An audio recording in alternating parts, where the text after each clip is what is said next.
Welcome to our channel. Today we how to verify your pricing and invoices with QuickBooks Online, complete guide step by step clearly. To verify your pricing and invoices in QuickBooks Online, start by logging into your QuickBooks Online account. Once you're logged in, navigate to the Sales tab located in the left-hand menu. From the Sales menu, select Invoices to view your list of invoices. Choose the invoice you want to verify by clicking on it. Check the customer's name at the top of the invoice to ensure it matches the correct client. Next, review the invoice date to confirm it aligns with your records. Look at the itemized list of products or services on the invoice. Make sure the quantities and descriptions accurately reflect what was sold.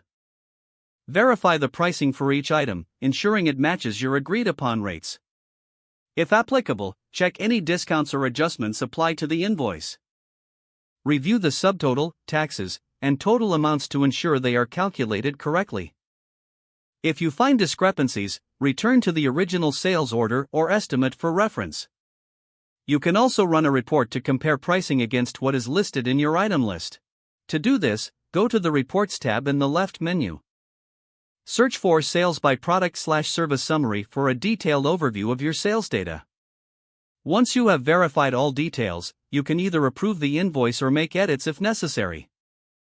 To edit, click on the Edit button at the bottom of the invoice.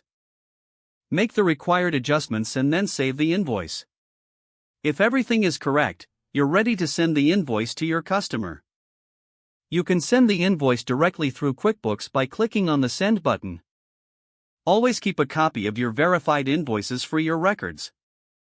This process ensures your pricing is accurate and your invoicing is professional. With these steps, you can confidently manage your pricing and invoices in QuickBooks Online. If the page does not load, refresh the browser or try again in a private or incognito window. Make sure you are using the correct email address, then retype it carefully to avoid small typos. If your password is not accepted, use the Reset option and create a new strong password you can remember. Check your spam folder for verification or security emails, then complete any requested confirmation steps.